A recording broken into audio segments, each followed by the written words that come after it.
Matrices और determinants ये क्या होते हैं? इनके बारे में हम बहुत बेसिक से चर्चा करेंगे। आज जो हम देखने वाले हैं इसमें मैट्रिक्स का असल अर्थ क्या होता है, इसकी मीनिंग क्या होती है, इसके अलावा कितने टाइप के कितने प्रकार के मैट्रिसेस होते हैं। ध्यान रखिएगा कि मैट्रिक्स का जो प्लूरल फॉर्म है यानी कि जो बहुवचन है वो मैट्रिसेस है। मैट्रिक्स को हम ट्रांसपोज कैसे कहते हैं, स्क्यू सिमेट्रिक सिमेट्रिक इसके बारे में आप जानेंगे। माइनर्स और फैक्टर्स एक मैट्रिक्स के क्या होते हैं, कैसे हम एडजॉइंट निकालते हैं और इन्वर्स निकालते हैं मैट्रिक्स का, इसको देखेंगे। Types of matrices.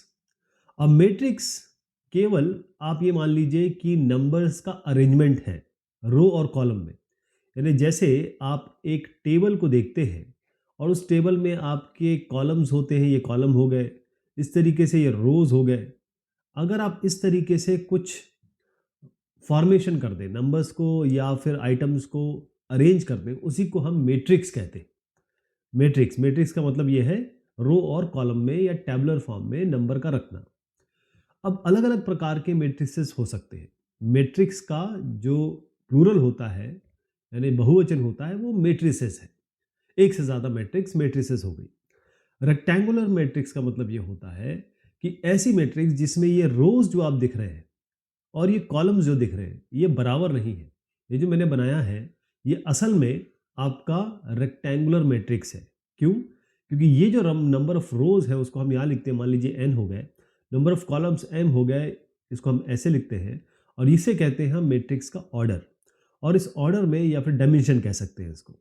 अगर ये एन और एम अलग अलग हैं, भिन्न हैं, यानी कि ये रोज और कॉलम्स, नंबर ऑफ रोज और कॉलम्स अलग अलग है, तो हम कहेंगे रेक्टेंगुलर मैट्रिक्स है। जैसे आप ये देखिएगा, इस मैट्रिक्स में एक दो रोज है और एक दो और तीन तीन कॉलम है। यानी इस मैट्रिक्स का जो ऑर्डर है वो 2/3 है। ये दोनों बराबर नहीं है, इसका मतलब ये रेक्टेंगुलर मैट्रिक्स है। स्क्वायर मैट्रिक्स की जहां तक बात करेंगे, इसमें रो और कॉलम बराबर होते हैं। यानी कि अगर मैं एन और एम कहूं तो एन बराबर एम होगा। यहाँ एग्जाम्पल पे देखिए, यहाँ एक दो तीन तीन रोज है और एक दो तीन तीन कॉलम है। इसका मतलब कि ये एक स्क्वायर मैट्रिक्स है। स्क्वायर कैसा होता है कि उसके चारों साइड बराबर होते हैं। डायगोनल मैट्रिक्स, अब मैट्रिक्स जो होता है वो टेबुलर फॉर्म में है, मतलब आपने इसको इस फॉर्म में रखा हुआ है, रो और कॉलम के फॉर्म में।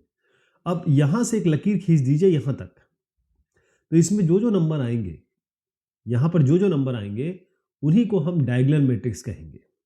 राइट? अब देखिए यहां पर इस मैट्रिक्स में पहली चीज तो ये है कि ये स्क्वायर मैट्रिक्स है, तभी तो डायगोनल निकल पाएगी। अगर मैं बताऊं इसका डायगोनल निकालने चला तो ऐसे बनेगा या ऐसे बनेगा, है ना? तो डायगोनल केवल स्क्वायर मैट्रिक्स की बनेगी, ये ध्यान रखिएगा।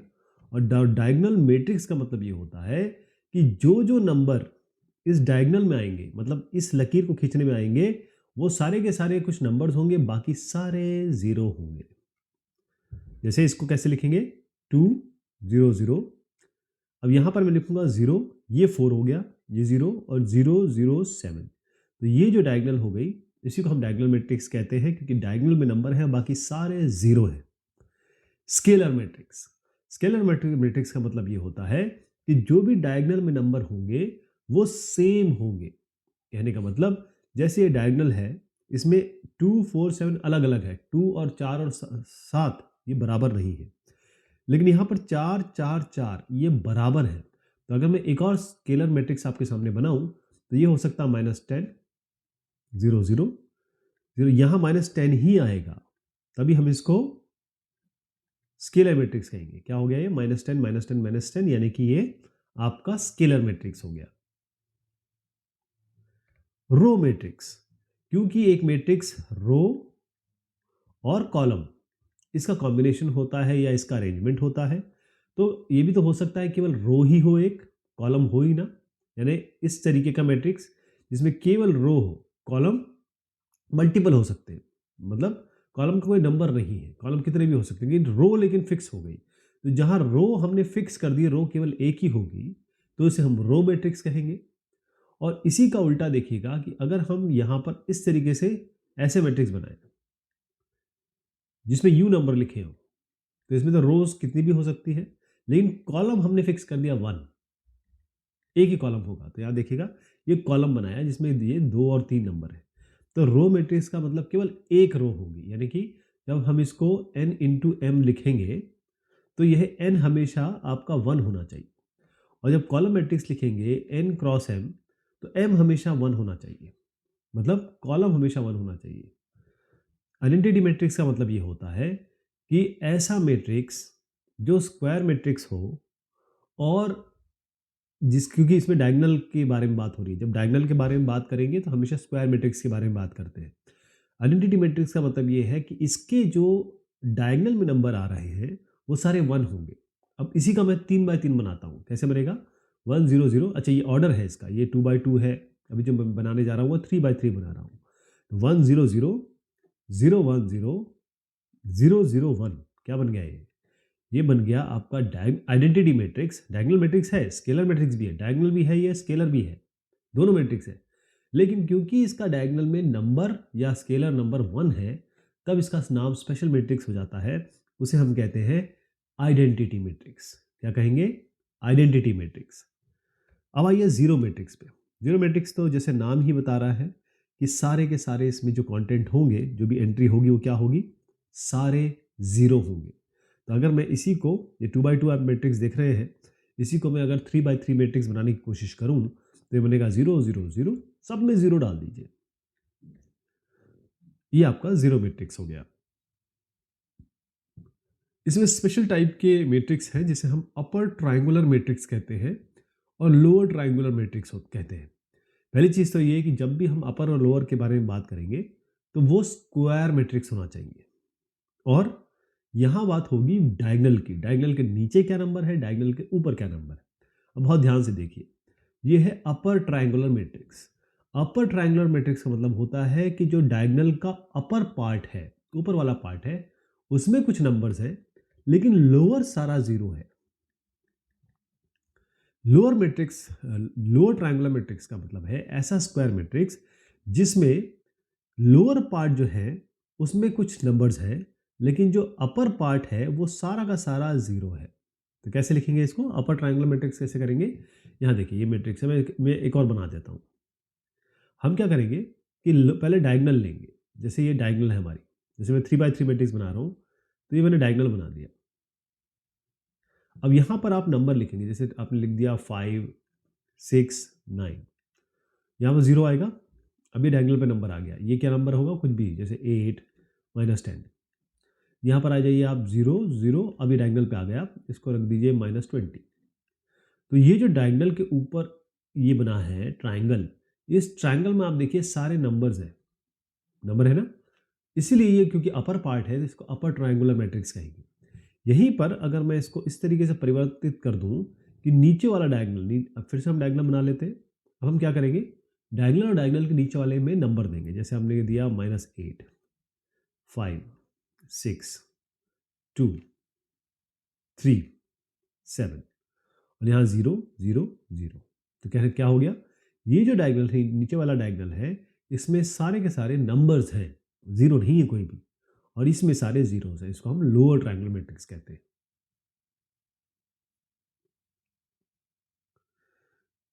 डिटर्मिनेंट्स क्या होते हैं? डिटर्मिनेंट्स निकल के आया है मैट्रिक्स से। मैट्रिक्स का मतलब क्या होता है कि नंबर्स का अरेंजमेंट रो और कॉलम में टैबुलर फॉर्म में।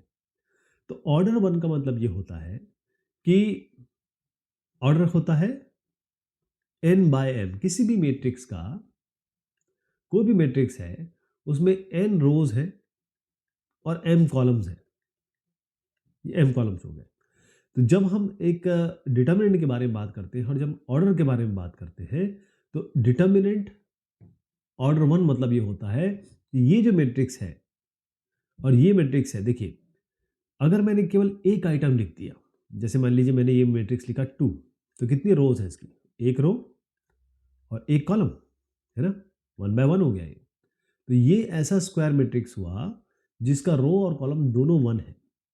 लेकिन यहीं पर अगर मैं एक मैट्रिक्स लिखता हूँ, जैसे 5 6 9 3। तो कितने रोज है इसके? 1 2। कितने कॉलम्स है इसके? 1 2। तो 2 बाई 2 हो गया ये।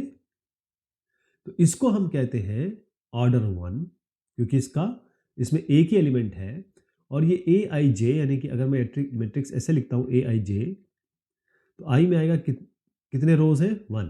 जे में आएगा एक कॉलम, तो ए 1 1। तो एक ही एलिमेंट है इसमें पूरे में। तो डिटर्मिनेंट इसका निकालते जब है, मतलब इस मैट्रिक्स को अगर मैं लिखूँ ए, और इसका हम जब डिटर्मिनेंट निकालते हैं उसके सामने लकीर लगाते हैं, तो इसकी वैल्यू क्या हो जाएगी? क्योंकि इसमें कुछ है ही नहीं, एक ही वैल्यू है, तो ए 1 1 होगी। लेकिन जब हम डिटर्मिनेंट निकालते हैं इस 2 बाई 2 का, तब क्या होगा? अब यहाँ पर क्योंकि ये ऑर्डर 2 हो गया, तो इसमें करते क्या है कि मैंने अगर ये लिखा, जैसे मैट्रिक्स मैंने लिखा ए, ये ए आई जे से निकलेंगे, तो ये first row second column, first row second column. तो ए आई जे जो हमेशा होता है, आई में रो नंबर आता है, जे में कॉलम नंबर आता है। तो यहाँ पर जब हम लिखेंगे ए, तो ये 1 1 आई 1 जे 1। यहाँ पर क्या लिखेंगे? ए आई 1 जे 2। इस तरीके से ए आई इज 2 जे इज 1, और ए आई है 2 और जे है 2। ये आपका मैट्रिक्स हो गया। लेकिन जब इसका डिटर्मिनेंट निकालने चले हम, तो हम क्या करेंगे? इन दोनों को मल्टीप्लाई करेंगे, यानी कि ए 1 1 इंटू ए 2 2, और सब्ट्रैक्ट करेंगे इनका मल्टीप्लिकेशन, यानी ए 2 1 से ए 1 2। ठीक है साहब? ये जो वैल्यू आएगी, इसको हम कहेंगे determinant of square matrix. Order है इसका 2। इसका एग्जांपल देखिएगा। जैसे ये एक मैट्रिक्स है जो आपका 2 बाई 2 मैट्रिक्स है, ऑर्डर 2 है इसका, है ना? ऑर्डर 1 भी देख लिया आपने, ऑर्डर 2 भी देख लिया। इसको निकालने के लिए सिंपली आपको, जैसे ये मैट्रिक्स ए है, तो आपको करना क्या है? इन दोनों को मल्टीप्लाई करना है 4 इंटू 5, और सब्ट्रैक्ट कर देना है इन दोनों को मल्टीप्लिकेशन से, यानी कि 2 इंटू नेगेटिव 3। तो कितना आया? 5 4 ज़ा 20, माइनस माइनस हो गया प्लस, और 3 2 ज़ा 6। कितना आ गया? 26। तो इसका डिटर्मिनेंट जो निकल के आएगा, वो आपका निकल के आएगा 26। अब हम ऑर्डर देख रहे थे। ऑर्डर में डिटर्मिनेंट के ऑर्डर 2 और ऑर्डर 3। ऑर्डर 2 का मतलब ये होता है कि आपके 2 रोज होंगे 1 और 2, और 2 ही कॉलम होंगे, क्योंकि यहाँ हम स्क्वायर मैट्रिक्स के बारे में बात कर रहे हैं। 2 रो और 2 कॉलम, ये हो गया ऑर्डर 2। लेकिन यहीं पर एक रो बढ़ा दिया जाए, यहीं पे एक कॉलम बढ़ा दिया जाए, तो ये बन जाएगा 3 बाई 3। यहाँ जो आप देख रहे हैं, ये है ऑर्डर 3। क्या है ये? ऑर्डर 3। तो इसको मैं ऑर्डर 3 कर देता हूँ, क्योंकि हम ऑर्डर 3 के बारे में बात कर रहे हैं। तो ये कैसे निकलेगा? अब ये इसमें करने के लिए क्या करना होता है, क्योंकि यहाँ पर एक एक्सपेंशन होगा। अब ये कैसे एक्सपेंशन हो रहा है, मैं आपको ज़रा समझाता हूँ। एग्जाम्पल के तौर पे समझाऊंगा कि सबसे पहले हम क्या करते हैं, ये हमारा 3 बाई 3 मैट्रिक्स है, और ये 3 बाई 3 मैट्रिक्स में ध्यान रखिएगा कि ये हमारा 1 2 3 रोज है, और 1 2 3 कॉलम है। तो ये ए 1 1 यहाँ से आया, 1 1, ए 1 2 फर्स्ट रो सेकंड कॉलम, ए 1 3 फर्स्ट रो थर्ड कॉलम, इस तरीके से आया। तो जब भी हम एक्सपैंड करते हैं, हम किसी भी रो को, किसी भी कॉलम को ले सकते हैं। पहली चीज़ तो ये है, कोई भी रो और कॉलम से एक्सपैंड कर सकते हैं। बस एक चीज़ का ध्यान रखना है कि जब भी बीच में आएंगे, आपको नेगेटिव कर देना है। समझ आया आपको? कहने का मतलब, यहाँ आइए। अब हमें इसका डिटरमिनेंट निकालना है। तो हम मान लीजिए कि हम इसको फर्स्ट रो से खोलते हैं, फर्स्ट रो या फर्स्ट कॉलम से खोलते हैं। जैसे हम इसको 2 3 और -5, यानी कि इस रो के हिसाब से खोलेंगे। तो सबसे पहले क्या करेंगे, हम यहाँ 2 लिखेंगे। इसके अंदर क्या आना है बताता हूँ अभी आपको। फिर यहाँ पर जब 3 आएगा तो -1 लिखेंगे, -3 लिखेंगे, मतलब यहाँ पर बताता हूँ आपका कैसे आएगा। और ये -5, इसको मतलब ये प्लस में आता है, यानी कि -5 को -5 ही लिख देंगे। यानी ये वो रहेगा आइटम जो है, ये वो रहेगा आइटम जो है, लेकिन ये नेगेटिव हो जाएगा। तो -3 कर दिया मैंने। ओके, अब देखिए क्या क्या आता है। अभी अभी हमने 2 बाई 2 मैट्रिक्स देखा था। तो जब ये 2 के बारे में बात करेंगे, तो इस 2 को जब लेंगे, तो ये रो और ये कॉलम को छोड़ देंगे। बाकी कितना बचता है? 1 -2 4 1, उसको यहां लिख दीजिए। अब आइए 3 पे। जब 3 पे आएंगे, तो 3 को, ये रो और ये कॉलम, मतलब 3 जिस रो और कॉलम में आ रहा है उसको छोड़ देंगे। बाकी जो बचता है उसको यहां लिख लेंगे। 7 -3 -2 और 1, ये हो गया। -5 पे आइए, -5 के लिए ये रो है और ये कॉलम है, इनको छोड़ दीजिए, बाकी बचता कितना है ये, यहाँ लिख दीजिए 7 -3 1 और 4, राइट। अब देखिए 2, अब इसका डिटरमिनेंट कैसे लिखेगा, 1 इंटू 1 -4 इंटू 2 8, लेकिन माइनस माइनस प्लस हो जाएगा, तो 2 इंटू ये सीधा आपका 1 और माइनस में आएगा, तो माइनस और माइनस प्लस हो जाएगा, 1 + 8, यानी कि सीधा आप यहाँ 9 लिख दीजिए, -3, 7 1 7 -3 2 6, माइनस माइनस प्लस हो जाएगा, तो ये आपका आ गया 7 - 6 1 -5, 7 4 28, माइनस माइनस माइनस प्लस हो गया 3, तो आपका 31 आ गया। तो इसका फाइनल वर्जन क्या बन रहा है आपका, क्योंकि हमने फर्स्ट रो से एक्सपैंड किया है इसका, तो 2 इंटू 9 18 -3 और 28 इंटू 3 5 5 5, इसको माइनस में आएगा, 5 5 और 5 3 15, तो इसको हम कंप्यूट करेंगे तो आपका आएगा -140। तो आपको क्लियर हो गया कि कैसे 3/3 हम मैट्रिक्स को एक्सपैंड करने वाले हैं और डिटर्मिनेंट निकालने वाले हैं उसका। जब भी हम मैट्रिक्स का डिटर्मिनेंट निकालते हैं तो इसमें दो चीज़ें आती हैं, एक तो माइनर है और एक कोफैक्टर है। तो पहले माइनर के बारे में बात करते हैं। माइनर जैसे ये एग्जाम्पल है आपके पास, इसमें करना बस आपको ये है कि जिस भी वैल्यू का आपको माइनर निकालना है उस रो और कॉलम को छोड़ के जो नंबर बचेगा, क्योंकि ये 2/2 है, मैं आपको 3/3 भी बताऊंगा, 2/2 है, तो इसमें क्या करेंगे कि जैसे यहाँ एग्जाम्पल देखिए, इसको हम मान के चलते हैं कि ये है आपका A11 A12, क्योंकि ये फर्स्ट रो है, सेकंड रो है, ये फर्स्ट कॉलम है, सेकंड कॉलम है, ये आपका A21 हो गया, ये A22 हो गया। अगर आपको A11 निकालना है तो A11 किस रो और किस कॉलम में आ रहा है उनको छोड़ देना है केवल आपका, तो A11 का जो माइनर होगा वो होगा आपका A22। इस तरीके से A12 निकालना है इसका माइनर, तो इसको छोड़ दीजिए, इसको छोड़ दीजिए, ये बचेगा, तो A12 का माइनर हो जाएगा A21। इसी तरीके से A21 का निकालना है तो इसको, इसके रो और इस कॉलम को छोड़ दीजिए, A12 आ गया, तो A21 का माइनर हो गया A12 और A22 का माइनर इसको, इस रो और इस कॉलम को छोड़ दीजिए, तो A11 हो गया, तो A22 का आपका A11 हो गया। ठीक है जी।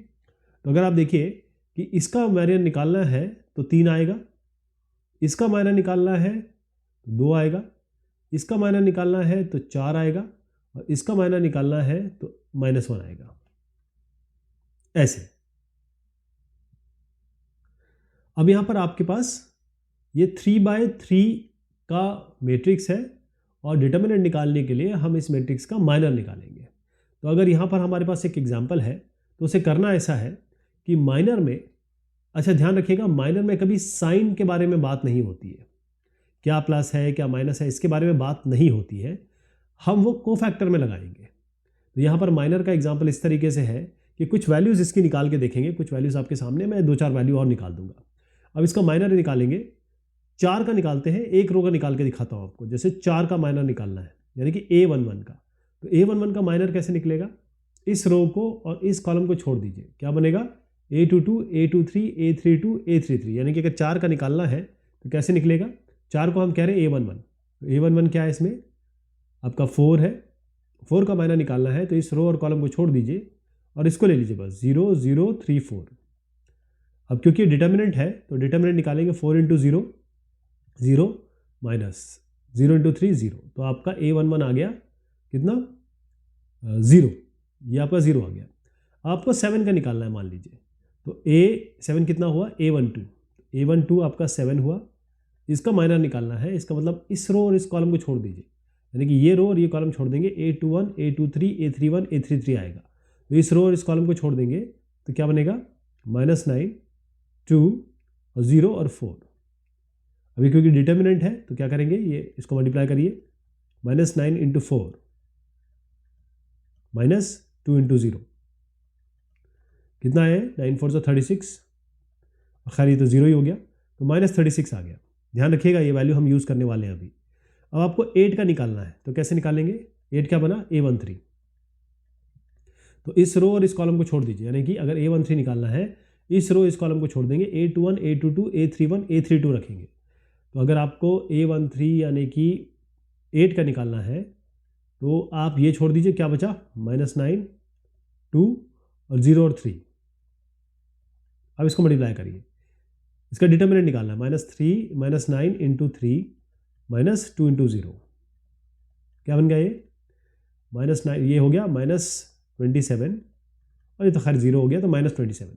तो कहने का मतलब जो है कि इसका माइनर निकल के आया है आपका 0, इसका माइनर निकल के आया आपका -36, और इसका माइनर निकल के आया आपका -27। ध्यान रहेगा, 0 -36 -27।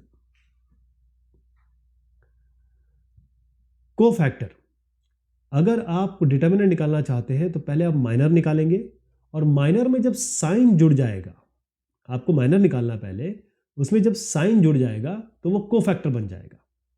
जैसे आपका ये 3x3 मैट्रिक्स है, आपको करना क्या है, हर माइनर के सामने साइन लगा देना है।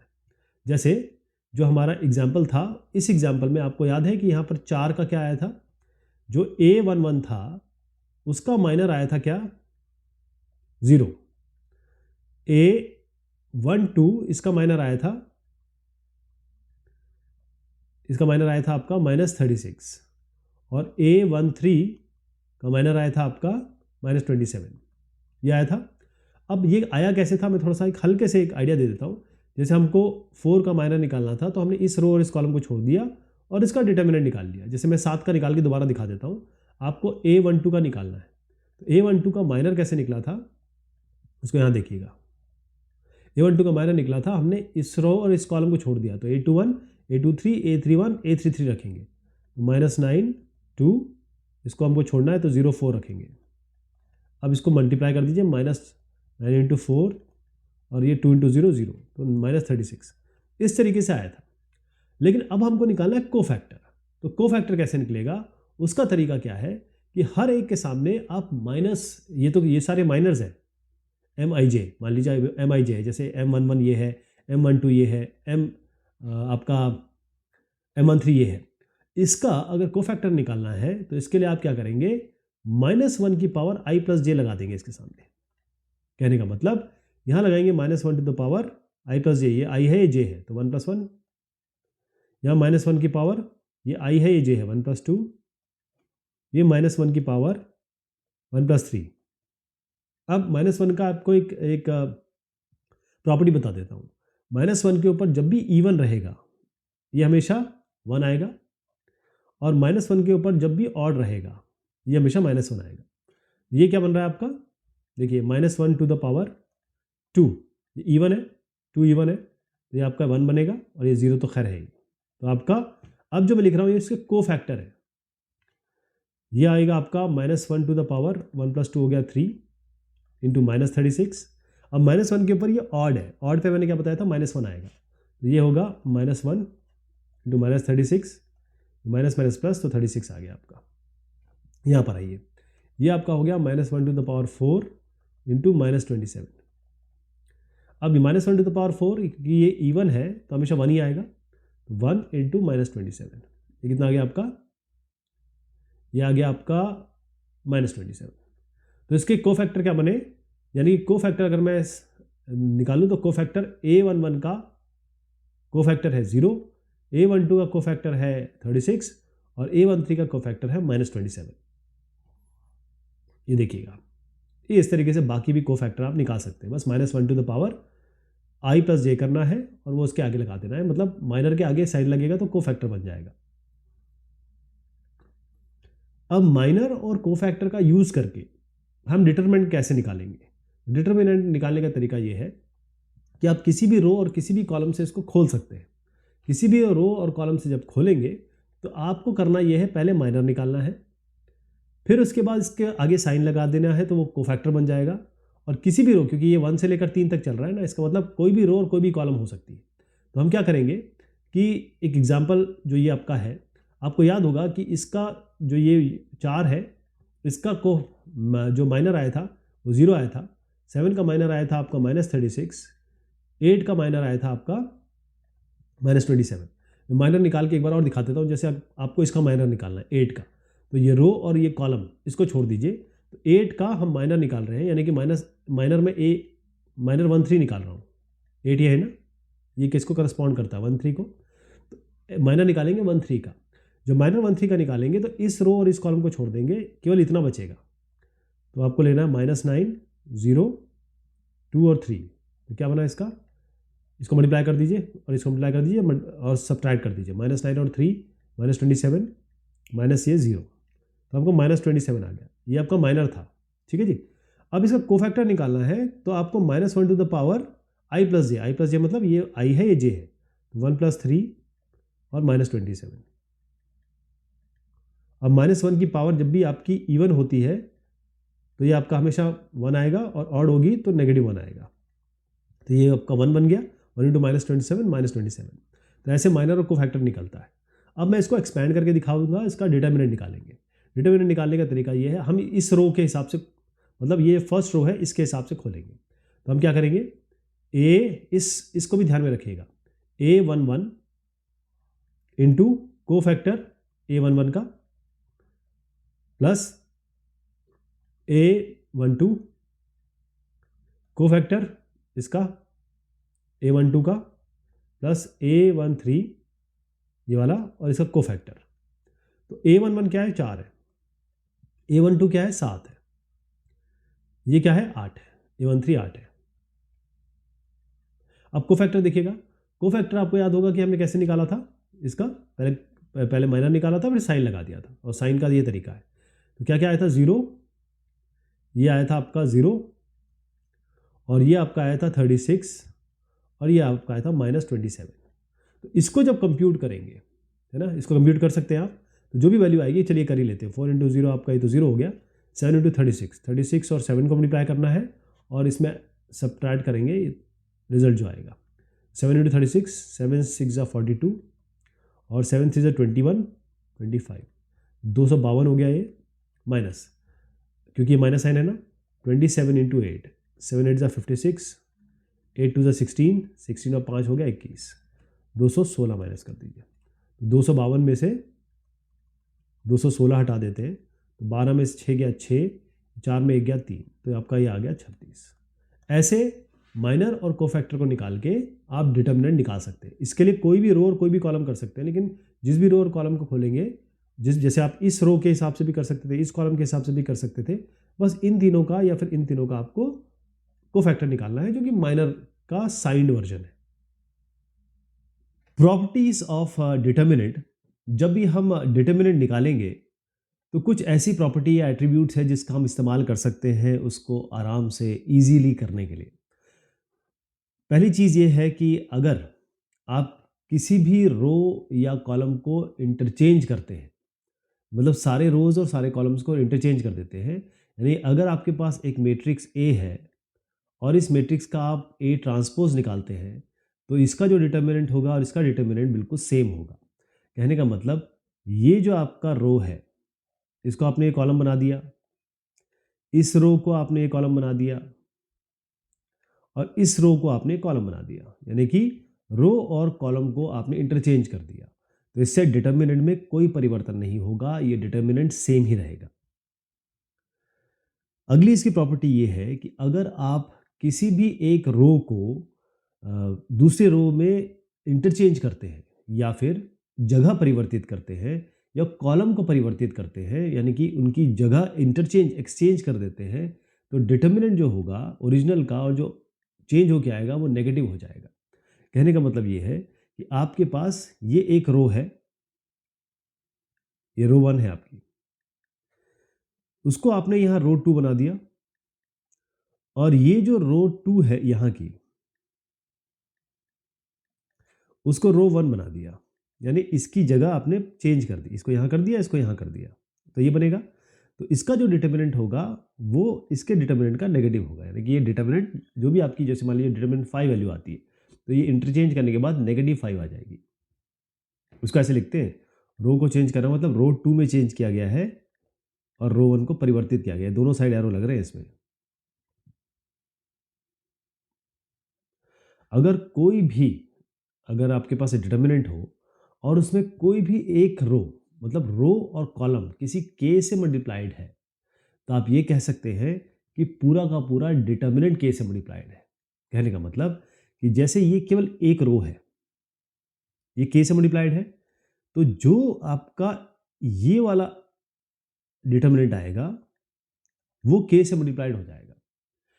अगर मान लीजिए ये एक कॉलम होती, मैं अभी k हटा देता हूँ, और ये कॉलम होता, और कॉलम ये m से मल्टीप्लाइड है, तो इसका मतलब क्या हो जाए m इंटू, जैसे इस पूरे का d है तो ये m इंटू डी हो जाता है। कोई भी एक रो या कोई भी एक कॉलम किसी एक वैल्यू से मल्टीप्लाइड है। जैसे मैं आपको अगर बता दूं कि अगर मैं एक डिटर्मिनेंट निकालना चाहता हूँ, एग्जाम्पल दे रहा हूँ, 2 4 8, यहाँ कुछ भी हो सकता है, तो इसको हम कैसे लिख सकते हैं, 2 इंटू वन, ये 2 इंटू टू, और ये 2 इंटू 4, नीचे कुछ भी हो सकता है इसमें। तो आप ये 2 जो है इसको k मान लीजिए, तो इसको बाहर निकाल सकते हैं आप 2, तो अब बनेगा क्या आपका 1 2 4, नीचे कुछ भी हो सकता है। लेकिन बताने का तरीका ये है कि ये पूरा जो डिटर्मिनेंट निकलेगा वो इस 2 से मल्टीप्लाई हो गया, यानी कि k इंटू डी हो गया। इसी तरीके से आप ये भी कह सकते हैं कि अगर हमारा m से मल्टीप्लाइड हो और ये 1/m से डिवीजन हो, यानी आप खुद भी अंदर मल्टीप्लाई कर सकते हो, तो अंदर मल्टीप्लाई करेंगे तो बाहर डिवाइड करना पड़ेगा, क्योंकि कई बार ऐसी ज़रूरत पड़ती है इसको मल्टीप्लाई करने की, ताकि इसके बराबर हो जाए और ये कुछ डिटर्मिनेंट 0 वगैरह आ जाए। तो ये एक ही बात है, 1/m से मल्टीप्लाई करके, अंदर m से मल्टीप्लाई है तो ये m बाहर लेंगे तो m/m से वो डिवीजन हो जाएगा, तो अल्टीमेटली यही आ जाएगा। एक और बड़ी इंपॉर्टेंट प्रॉपर्टी है डिटर्मिनेंट की, वो आप देखिए कि जो पहला कॉलम है, ऐसे कोई भी कॉलम हो सकता है, ये कॉलम, ये जो कॉलम है वो यहाँ भी हो सकता था, यहाँ भी हो सकता था, इसको हम दो अलग अलग मैट्रिक्स में रख सकते हैं। तो ये प्लस की जरूरत जगह अगर नेगेटिव भी होगा तो भी बात सेम है। क्यों? क्योंकि हमने क्या किया, ये और ये पहली मैट्रिक्स बन गई, और ये और ये तीसरी मैट्रिक्स बन गई, और बीच में क्या आ गया, प्लस का साइन। तो इसको हम अलग अलग भी कर सकते हैं, यानी कि जब हमारे पास ऐसा मैट्रिक्स हो तो इसको हम कंबाइन करके ऐसे लिख सकते हैं, 1 plus X, b2 plus Y, a3 plus Z, क्योंकि बी ये वाला कॉलम और ये वाला कॉलम बिल्कुल सेम है। अब कोई भी एक रो को लीजिए, आप कोई भी कॉलम को लीजिए, उसमें आप अपनी मर्जी से कोई भी जोड़ घटा कर लीजिए, लेकिन उससे कोई फर्क नहीं पड़ेगा। कहने का मतलब, मैंने ये एक कॉलम लिया, अब हमने कहा इस कॉलम में ये A2 A3 है, हम क्या करते हैं, हमारी मर्जी है, मर्जी है, क्योंकि हमको कुछ ऐसा बनाना है कि ये इनके बराबर आ जाए, या किसी तरीके से डिटर्मिनेंट निकालना हमारा आसान हो जाए। हमने कहा कि हम इस कॉलम को किसी m से मल्टीप्लाई करेंगे, फिर जोड़ेंगे, तो ये MB1, ये MB2, MB3 हो गया। फिर हमने कहा नहीं, इसमें हम इसको किसी n से मल्टीप्लाई करके सब्ट्रैक्ट भी कर देंगे, तो -NC1 -NC2 -NC3। तो कोई भी, जैसे ये कॉलम में जो परिवर्तन हुआ, ये आप किसी में भी कर सकते हैं, किसी भी रो में, किसी भी कॉलम में, तो ये आपकी मर्जी है, लेकिन सब में होगा। मतलब एक कॉलम का मतलब ये है कि इन सब में फिर परिवर्तन होगा। जैसे मान लीजिए इस रो को लेके चलते हैं और ये काम करते हैं, तो इन तीनों में होगा ये परिवर्तन। यदि कोई भी दो रो या कोई भी दो कॉलम एक जैसी है तो डिटर्मिनेंट 0 हो जाएगा। अब देखिए, इसमें मैं एक आपको प्रॉपर्टी जो अभी हम डिस्कस की वो बताता हूँ। इसमें देखिएगा, ये रो और ये रो बिल्कुल सेम है, तो हम क्या करेंगे, इस रो में परिवर्तन करते हैं, R1 में परिवर्तन करेंगे कि R1 माइनस R3, ये R1 है रो 1, ये R2 है, ये R3 है, तो ये क्या बनेगा, देखिएगा, हमने इसमें परिवर्तन किया, इन दोनों को माइनस करेंगे, A1 minus A1 0, B1 minus B1 0, और C1 माइनस C1 0। बाकी ऐसे लिख दीजिए, A2 B2 C2 A1 B1 C1। अब इससे क्या हुआ, जब इसको खोलेंगे, अब इसकी अगली प्रॉपर्टी भी बता देता हूँ, क्योंकि यहाँ से क्लियर हो जाएगा। अगर कोई भी एक रो या एक कॉलम 0 है तो डिटर्मिनेंट 0 होगा। यहाँ से और यहाँ से आप देखिएगा कैसे ये सही निकल के आता है। कैसे, मैं इसको खोल रहा हूँ, 0 इंटू जो भी अंदर आएगा, मतलब मैं इस रो के हिसाब से खोल रहा हूँ, 0 into something minus 0 into something, क्या समथिंग है, ये अंदर आपका बेसिकली माइनर्स आते हैं, प्लस 0 इंटू ये वाला। अब इसके अंदर मुझे कुछ लिखने की ज़रूरत ही नहीं है, क्योंकि ये 0 है ही। जब 0 से मल्टीप्लाई करेंगे तो 0, 0 से मल्टीप्लाई करेंगे 0, 0 से मल्टीप्लाई करेंगे 0। अब इसमें कुछ भी जोड़ते घटाते रहिए तो 0 आ जाएगा। तो कहने का मतलब, कोई भी दो रो या दो कॉलम सेम है तो इसका मतलब ये है कि डिटर्मिनेंट आपका 0 है, और कोई भी एक रो या एक कॉलम आपकी 0 आ गई, इसका मतलब सीधा आप डिटर्मिनेंट को 0 लिख दीजिए। एक और प्रॉपर्टी है कि अगर ये डायगोनल मैट्रिक्स है, अगर ये डायगोनल मैट्रिक्स है, यानी आपके पास और जगह कुछ नहीं है, केवल डायगोनल में वैल्यूज़ है, तो आपको कुछ नहीं करना है, सीधा इसका जो डिटर्मिनेंट है ए इंटू बी इंटू सी, मतलब डायगोनल को मल्टीप्लाई कर देना है। जैसे मान लीजिए आपका डायगोनल ये है 2 3 2 0 0 0 0 0 0। अब ये अगर है, इसका डिटर्मिनेंट निकालना है, तो आपको सीधा इन तीनों को मल्टीप्लाई कर देना है। 2 इंटू 3 6 6 2 12, ये आपका फाइनल आंसर आ जाएगा। अब जब हम रो और कॉलम के ऑपरेशन करेंगे, जो भी मैं रो के लिए कह रहा हूँ वो कॉलम के लिए भी होगा, ध्यान रखिएगा। कॉलम और रो दोनों एक ही जैसे चलेंगे। अब इस पे जो ऑपरेशन आप करने वाले हैं उनको लिखेंगे कैसे? उनको लिखेंगे ऐसे कि ये आपका रो 1 है, ये रो 2 है और ये रो 3 है।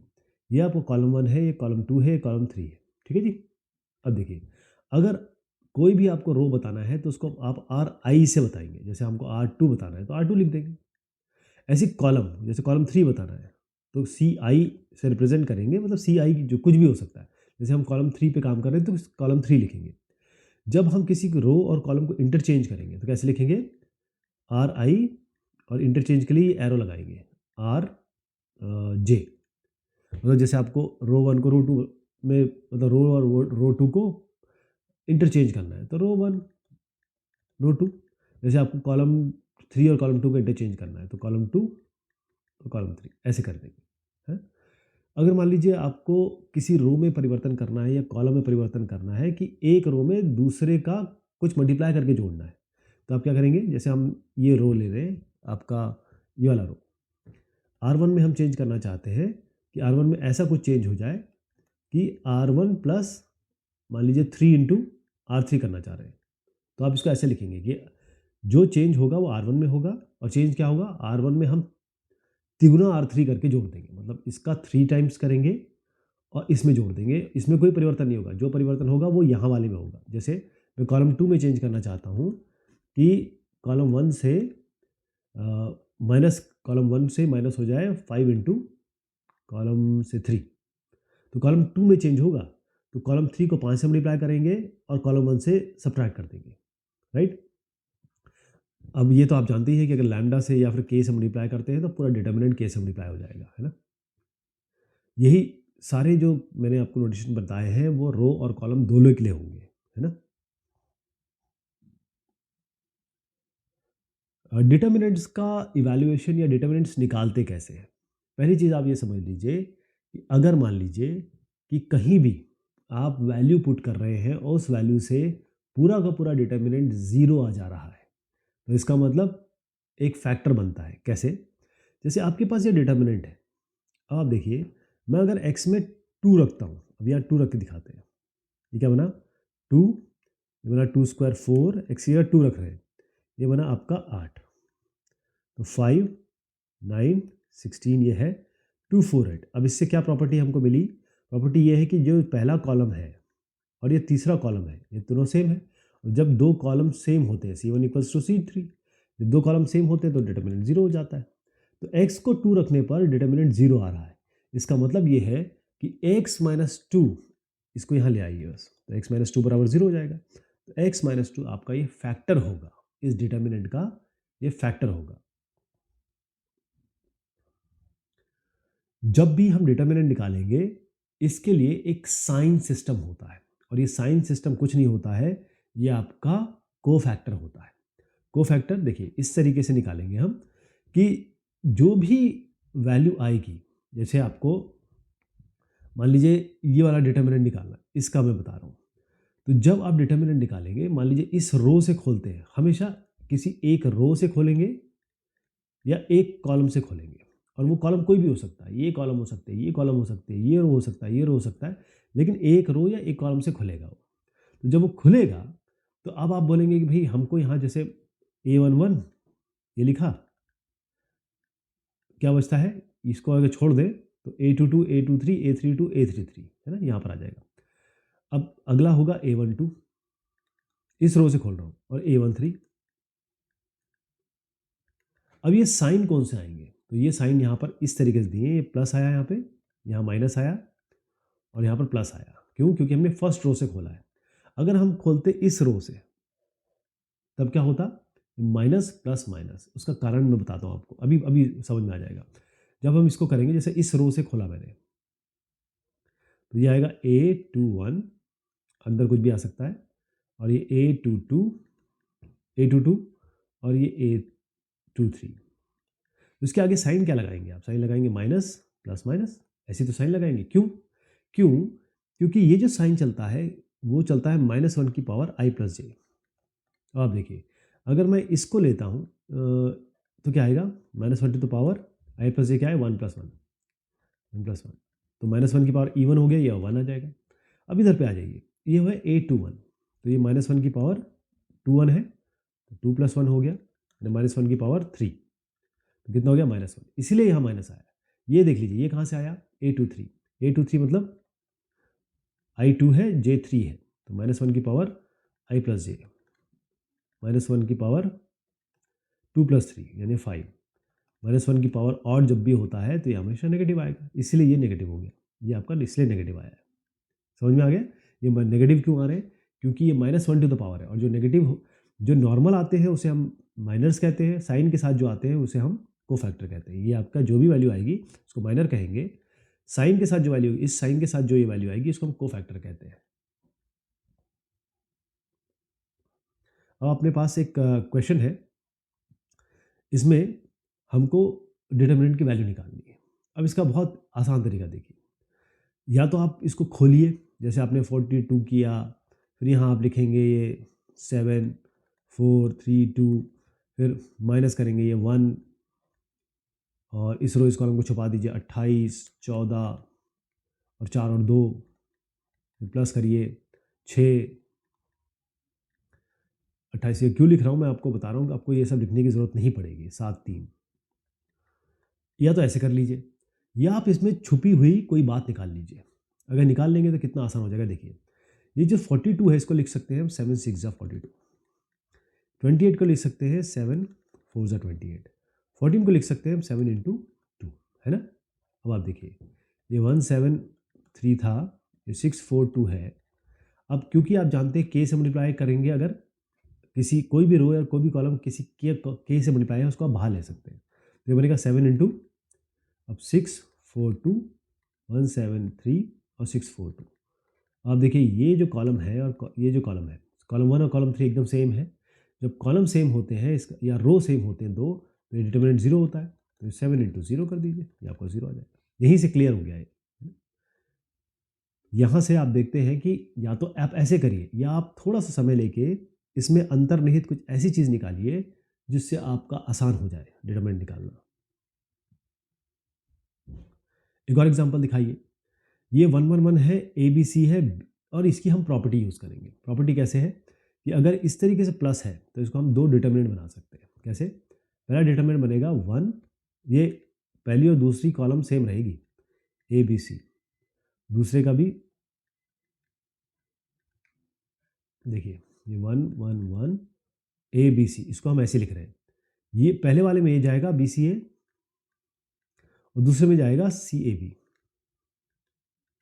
तो क्या आप इसको, इसमें कुछ कॉमन दिख रहा है? कोई ऐसी चीज़ दिख रही है जो आपके एक जैसे दिखे, रो और कॉलम कुछ बराबर हुई? तो आप देखिएगा कि अभी हमको इससे कुछ मिला तो है नहीं, क्योंकि यहाँ सॉल्यूशन नहीं हुआ। ठीक, तो हम क्या करेंगे, कुछ और इसमें करने की कोशिश करेंगे। हम क्या करेंगे, ये कॉलम 1 और ये कॉलम 2 और कॉलम 3 देख रहे हैं आप, अगर हम इसको जोड़ दें तो ABC ABC ABC मिल जाए। कहने का मतलब कि इसको 1 1 1 1 रखें, इसको ABC रखें। अब हम कॉलम 3 में चेंज करें, क्या? कॉलम 3 प्लस कॉलम 2, इन दोनों को जोड़ के यहाँ लिख दें। ये हो जाएगा A प्लस बी प्लस सी, ये A प्लस बी प्लस सी, ये A प्लस बी प्लस सी। अब कुछ काम बनने लगा है। अब A प्लस बी प्लस सी को कॉमन ले लें, तो ये हो जाएगा A प्लस बी प्लस सी। अंदर क्या है? 1 1 1 ABC 1 1 1। अब ये कॉलम और ये कॉलम बिल्कुल सेम है।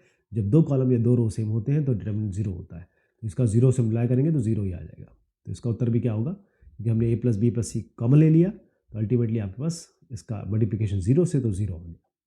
तो ये अंदर की जो प्रॉपर्टीज है वो देखनी पड़ती है, क्योंकि हमने एक प्रॉपर्टी तो लगाई, काम नहीं की, तो दूसरी लगा दी। Applications of determinant, area of a triangle. अब डिटर्मिनेंट केवल पढ़ने के लिए नहीं है कि हम बस पढ़ लें और काम बन जाए। हर एक मैथमेटिक्स की जो चीज़ होती है वो कहीं ना कहीं काम आती है, उसका एप्लीकेशन होता है। तो ट्राइंगल एक बहुत कॉमन शेप है। उस ट्राइंगल का एरिया निकालने के लिए हम डिटर्मिनेंट का इस्तेमाल करते हैं। जैसे ये ट्राइंगल है, अब इस ट्राइंगल के हमारे पास ये कोऑर्डिनेट है, x1 y1 ये हो गया, ये x2 y2 हो गया, और ये x3 y3 हो गया। अब कितना आसान हो जाएगा इसको निकालना, देखिए ये ट्राइंगल का एरिया निकलेगा, हाफ करिए, ये x1 x2 x3, इसको पहले कॉलम में लिखिए, x1 x2 x3, y1 y2 y3 को आप दूसरे कॉलम में लिखिए, y1 y2 y3, और ये 1 1 1 यहाँ लिख दीजिए। तो ये जो रिजल्ट आएगा यही आपका क्या आएगा, एरिया ऑफ अ ट्राइंगल। तो बेसिकली करना क्या है, इसका डिटर्मिनेंट निकालना है। तो मैं अगर इसको खोलूँ तो ये वैल्यू इसी से इस तरीके से आ जाएगी। मतलब मैं पहले कॉलम से खोल रहा हूँ इसको, इस कॉलम से खोल रहा हूँ, हाफ अभी बाद में लिखेंगे। तो ये x1 अंदर क्या आएगा, इसको छोड़ दीजिए, तो ये y2 y3 1 1 माइनस x2, इसको इस कॉलम इस कॉलम को छोड़ दीजिए, तो x1 x3 और 1 1 माइनस प्लस x3, इस रो और इस कॉलम को छोड़ दीजिए, तो y1 y2 1 1। ठीक है जी। ये x2 से क्या है, x2 पे करने पर हमारा y1 y3 ओके। ये क्या है x1, यह है y2 minus y3 minus x2, ये y1 माइनस y3 या y1 minus y3 plus x3, ये y1 माइनस y2। अब ये माइनस को हटाने के लिए चाहे तो आप प्लस करके, मतलब ये प्लस करके आप इसको चेंज कर सकते हैं, जिसको y3 माइनस y1 लिख सकते हैं। तो अल्टीमेटली आप जो रिजल्ट देख रहे हैं वो यही है, और इसको सबको लेके आप हाफ से मल्टीप्लाई कर दीजिए, तो ये आपका एरिया ऑफ ट्राइंगल हो गया। एरिया ऑफ ट्राइंगल, इसमें हमारे पास एक ट्राइंगल है जिसके वर्टेक्स, 3 वर्टेक्स यानी कि वर्टिसेस दिए हुए हैं। अब देखिएगा इसका सोल्यूशन कैसे होगा, और इसका सोल्यूशन हम कहेंगे और करेंगे डिटर्मिनेंट निकाल के। यहाँ पर आप देखिए ये -1 8, ध्यान रखिएगा कि ये आपका x1 है, ये y1 है। यहाँ पर है -2 और -3, इसको आप मान लीजिए x2 y2। अच्छा, किसी को भी आप x1, यहाँ इसको भी x1 मान सकते हैं, x1 y1, रिजल्ट सेम ही रहेगा। जैसे यहाँ पर अगर हमने लिया 3 2, तो आप इसको x1 y1, इसको x2 y2, इसको x3 y3, जैसे आपको लगे वैसे आप मान सकते हैं। कोई ऐसा हार्ड एंड फास्ट इसमें है नहीं, कॉम्बिनेशन सेम होगा। अब आप देखिएगा इसका एरिया ऑफ ट्राइंगल हम कैसे निकालेंगे। एरिया ऑफ ट्राइंगल का फॉर्मूला मैं आपके सामने लिख देता हूँ ताकि आपको याद रहे। ये होता है हाफ, आपको x1 x2 x3 यहाँ लिखना है, यानी कि x1 x2 x3 यहाँ लिखना है। इसी तरीके से आपको y1 y2 y3 यहाँ लिखना है, और फिर 1 1 1 करना है। यही आपका, जब इसका डिटर्मिनेंट निकालेंगे तो यही आपका एरिया ऑफ ट्राइंगल होगा। अब इसमें कैसे करेंगे, हम क्या करते हैं कि हमारे पास ऑलरेडी ये है, तो मैं इसको लिख देता हूँ। मैं आपको पहले फाइनल दिखा देता हूँ ये कैसे आएगा, मैं आपको कैलकुलेशन करके बताऊँगा। हम क्या करेंगे, इसको हाफ करेंगे। आप ध्यान से देखिए हम करने क्या वाले हैं। यहाँ इस पे ध्यान रखिए, x1 x2 x3, यानी कि हम यहाँ रखेंगे -1 -2 और आपका ये 3। फिर यहाँ पर y1 y2 y3, यानी कि 8 -3 और 2, 8 -3 और 2, और यहाँ 1 1 1, ये हो गया। आपको करना क्या है, हाफ को बाद में करते हैं, पहले आप इस रो के हिसाब से खोल दीजिए इसको, इस रो को लेके खोल देंगे तो क्या बनेगा इसका। इसको देखते हैं कि हम थोड़ा सा चेंज कर लेते हैं कलर ताकि आप समझ सकें। हमने -1 यहाँ रखा। अब आप देखिए कि इस रो इस कॉलम के बाद क्या बचेगा, यहाँ पर -2 3 1 1, और यहाँ ये -8, यहाँ होगा -8, तो ये होगा -2 3 और 1 1।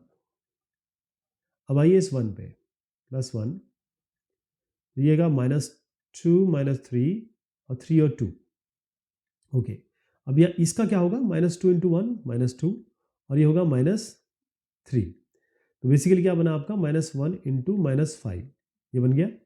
अब यहाँ ये -8 इंटू ये क्या बना -2 इंटू 1 -2 और ये -3, ये भी आपका -5 है तो -5 मल्टीप्लिकेशन होगा +1।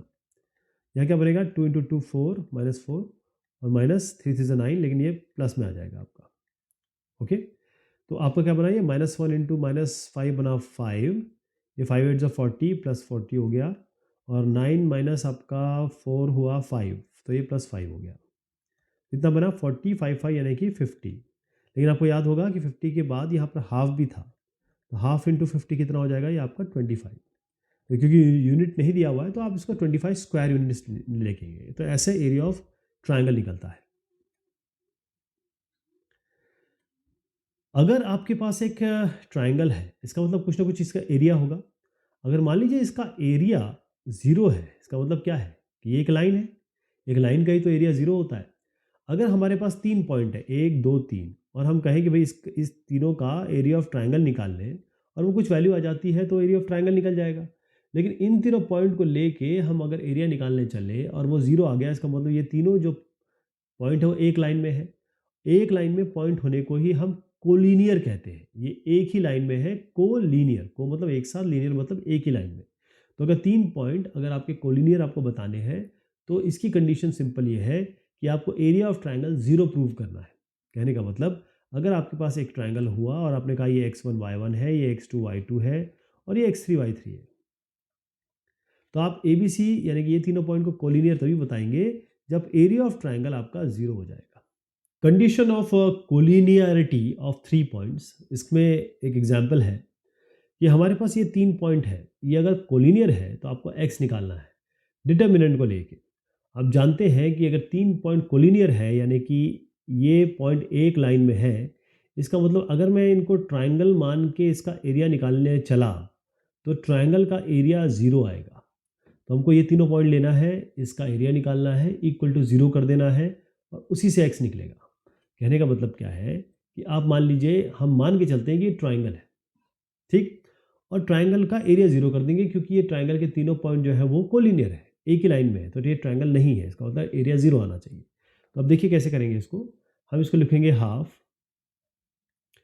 ये आपका x1 y1 हो गया, या तो हम ये x1 है, ये x2 है, ये x3 है, तो ये x5 और 8 x1 x2 x3 आ गया। क्योंकि इसको इसको लिखते कैसे हैं, ये ऐसा होता है basically, half x1 x2 x3 y1 y2 y3 1 1 1, ये ट्राइंगल का एरिया होता है। लेकिन जब ट्राइंगल का एरिया आपका 0 है, इसका मतलब ये कोलिनियर पॉइंट्स है। तो हम ये x1 x2 x3 यहाँ लिख लिया हमने, y1 y2 y3 यहाँ पर ले लीजिए -2 और 2 और 8, ये हो गया। अब 1 1 1, अब इसको हम कंप्यूट कर लेंगे, बराबर 0 कर देंगे। इसकी ज़रूरत है नहीं क्योंकि हाफ तो वैसे ही नंबर है, 0 तो हो नहीं सकता, इसका मतलब यही अंदर की चीज़ 0 होगी। अब इसको खोलते हैं, x यहाँ पर आएगा 2 8 और 1 1, माइनस माइनस माइनस प्लस हो जाएगा 2, इसको छोड़ देंगे तो 5 8 1 1, अब प्लस ये आपका 1 हो गया, तो ये हो गया 5 8 2 8, 5 8 2 8।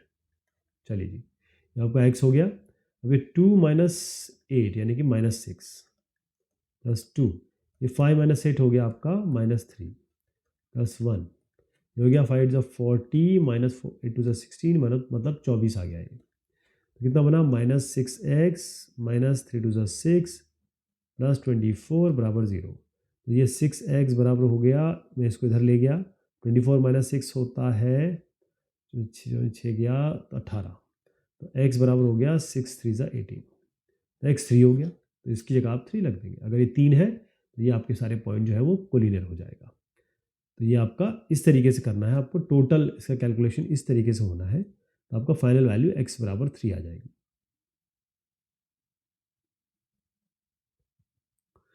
Solution of system of two linear equations, Cramer's rule.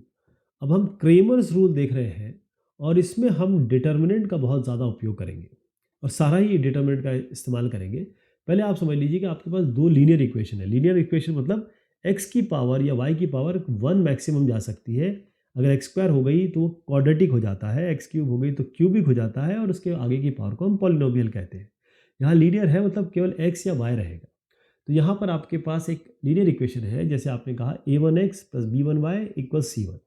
इसी तरीके से दूसरी इक्वेशन है a2x plus b2y equal c2। तो अगर आपको x डायरेक्ट निकालना है तो आप क्या करेंगे, d1/d d2/d, जहाँ पर डिटर्मिनेंट जीरो नहीं होना चाहिए। अब मैं आपको पहले बता दूं ये है क्या, पहले आप समझिए। इस इक्वेशन को हम जब लिखते हैं तो हम कैसे लिख सकते हैं, पहले मैं यहाँ पर देखिए ऐसे लिखा जाएगा इसको, यह है a1, यह है b1 और यह c1। ये आपको देख ऐसा कुछ होगा नहीं, केवल बता रहा हूँ कि इसका मतलब क्या है। अगर मैं इसको मैट्रिक्स में लिखना चाहूँ तो ऐसा होगा, लेकिन चक्कर ये है कि ये तो इज इक्वल टू है ना, मतलब ये इस साइड आएगा, ये इस साइड आएगा। तो आपको करना क्या है, जब आप डिटर्मिनेंट निकालेंगे डी, तो उसमें आपको ये लेफ्ट हैंड साइड लेना है, यानी कि डी क्या हो जाएगा, a1 b1 और a2 b2। क्लियर हो गया। इसी तरीके से जब आप d1 निकालेंगे, अब d1 किसके लिए निकाल रहे हैं, d1 आपका ये x के लिए है। किसके लिए, ये x के लिए है। तो आप a1 a2 की जगह c1 c2 रिप्लेस कर दीजिए। कहने का मतलब कि a1 a2 की जगह आप c1 c2 रखिए और ये b1 b2 रहने दीजिए।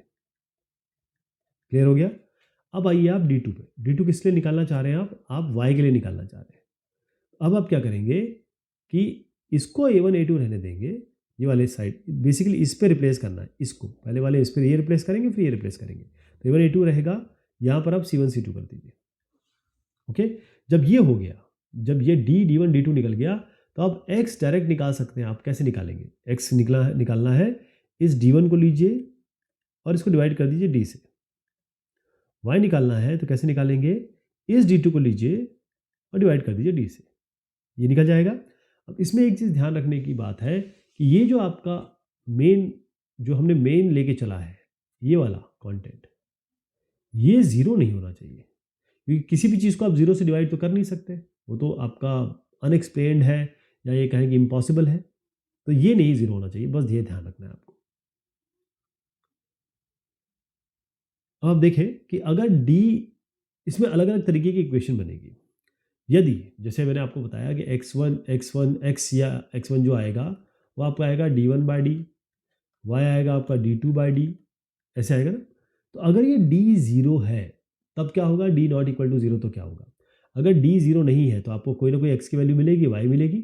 इसका मतलब जो लीनियर इक्वेशन है जो हमने अभी भी देखी थी, वो दोनों लीनियर इक्वेशन कंसिस्टेंट है और उनका यूनिक सोल्यूशन है। यूनिक सोल्यूशन क्यों, क्योंकि x की वैल्यू भी आएगी और y की वैल्यू भी आएगी। ठीक है।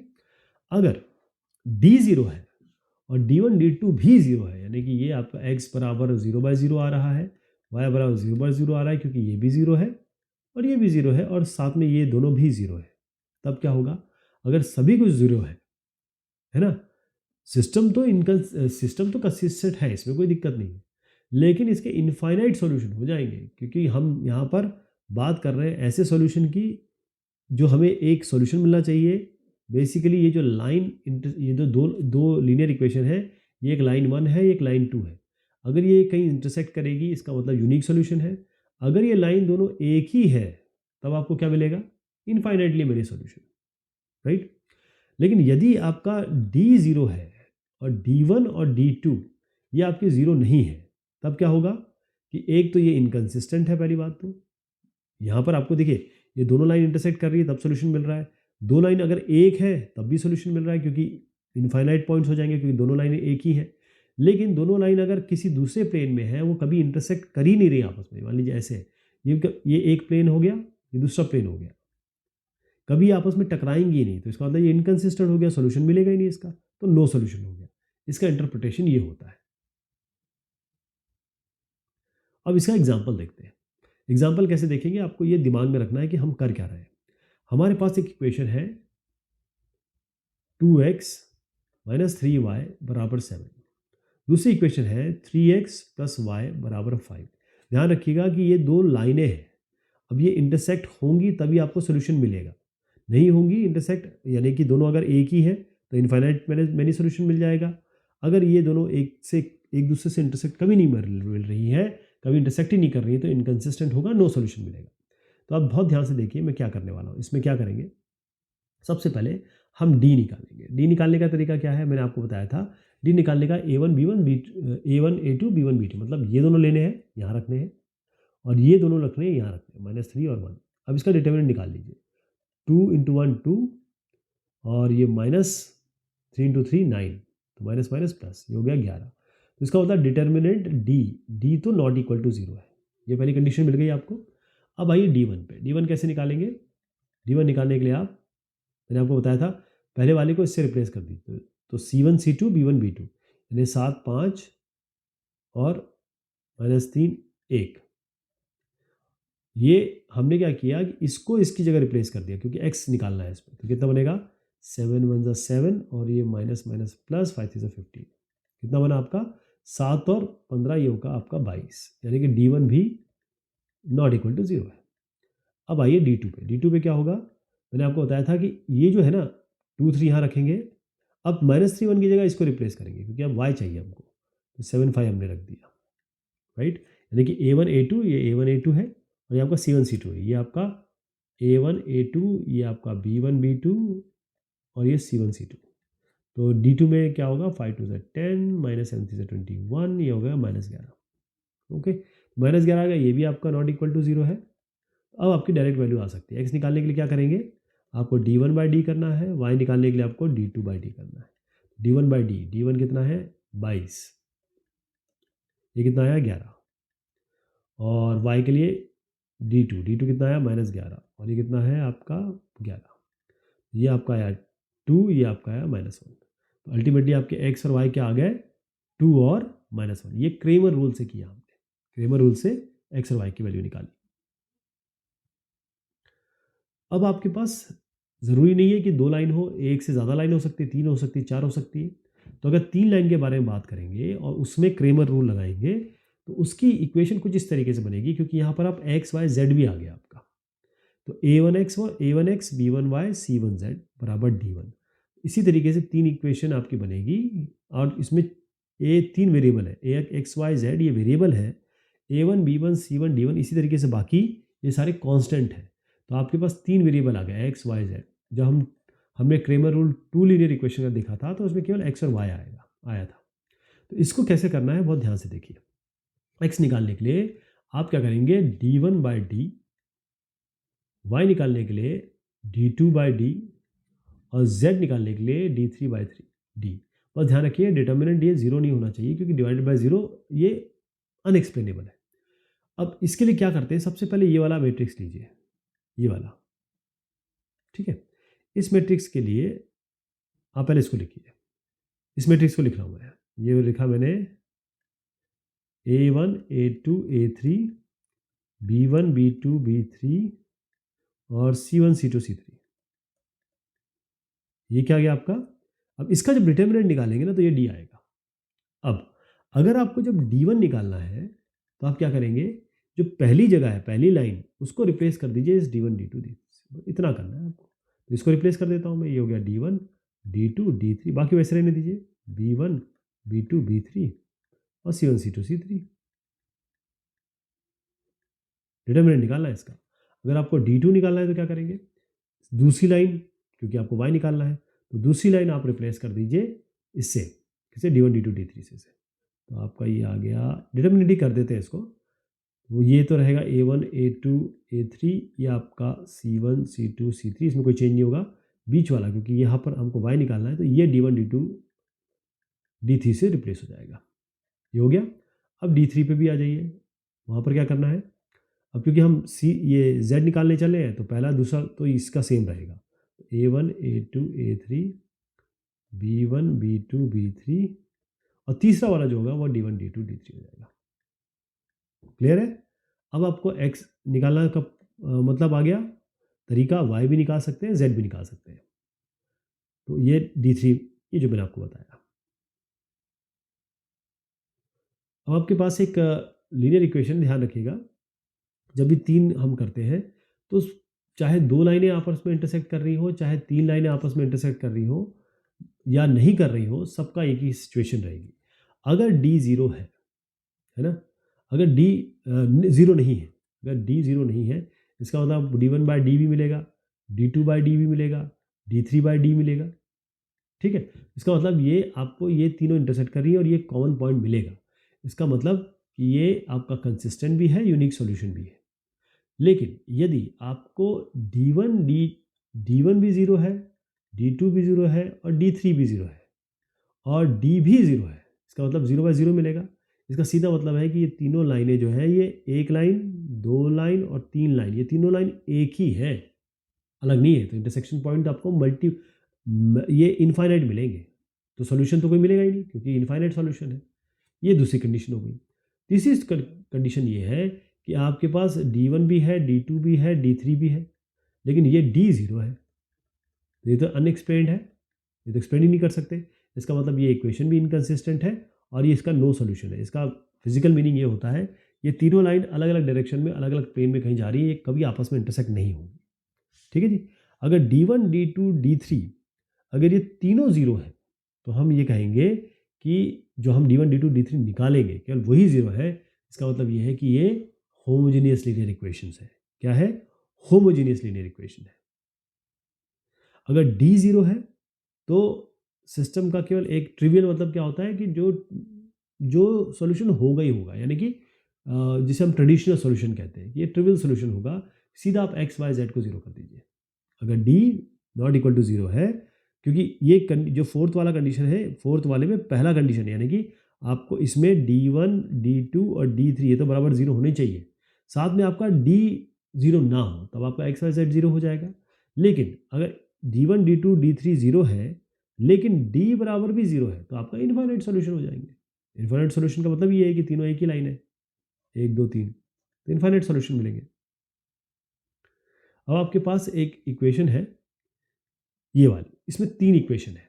अब तीन इक्वेशन में आप सबसे पहले क्या करेंगे, हमको एक्स वाई जेड निकालना है क्रेमर रूल से। तो हम उसका सोल्यूशन क्या होगा मैं आपको पहले दिखा देता हूँ। पहले हम डी निकालेंगे। डी कैसे लिखते हैं? A1 A2 A3 मतलब ये A1 A2 A3 5 2 5, B1 B2 B3 यानी कि -1 3 और -2 और C1 C2 C3 यानी कि 4 5 और 6। ये हो गया डी। आपको D1 इसको कंप्यूट कर लेंगे ना, मुझे पूरा यकीन है आप इस डिटर्मिनेंट को निकाल लेंगे। आपको सोल्यूशन के लिए मैंने यहाँ दिया हुआ है। अब D1 कैसे निकालेंगे? इस जगह पे आपको रखना है 5 2 और -1, मतलब ये रखना है। तो 5 2 -1 यहाँ रख दीजिए, बाकी वैसे सेम रहेगा। इसका डिटर्मिनेंट निकाल लीजिए, आपकी एक वैल्यू आ जाएगी। D जीरो नहीं है, D1 भी जीरो नहीं है। D2 करना है तो क्या करेंगे? D2 करने के लिए आपको करना ये है कि ये जो जगह है इस जगह पे आप रिप्लेस कर दीजिए 5 2 -1। तो आप देखेंगे 5 2 -1 बाकी सेम डी की तरह है। 5 2 5 यहाँ है, 4 5 6 यहाँ है। तो इसको डिटर्मिनेंट निकालेंगे तो इसकी वैल्यू क्या आ जाएगी? 102। ऐसे आपको D3 भी निकालना है। D3 में क्या करेंगे, इस पोजीशन पे आपको ये 5 2 -1 रिप्लेस कर देना है। 5 2 -1 रिप्लेस कर दिया, बाकी जो आप देखेंगे ये दोनों तो सेम ही रहे, ये दोनों सेम है। या तीसरी पोजीशन हमने चेंज कर दी, इसका डिटर्मिनेंट निकालेंगे, ये हो गया। अब आपको डिटर्मिनेंट निकालने का क्या तरीका है? एक्स निकालने के लिए आप D1 बाई डी कर दीजिए, वाई निकालने के लिए D2 बाई डी कर दीजिए और जेड निकालने के लिए D3 बाई डी कर दीजिए। बस इतना डिवीजन करना है। तो एक्स आपका 3 आ जाएगा, वाई आपका 2 और जेड आपका -2। ध्यान रखिएगा डी बराबर ज़ीरो नहीं है, और अगर ज़ीरो होता या बाकी ये ज़ीरो होते तो उसकी कंडीशन मैंने आपको बताई कि मल्टीपल कंडीशन बन सकती है। चलिए साहब, ये बात हुई आपके मैट्रिक्स और डिटर्मिनेंट की। बहुत शुक्रिया, बहुत मेहरबानी आप सभी की।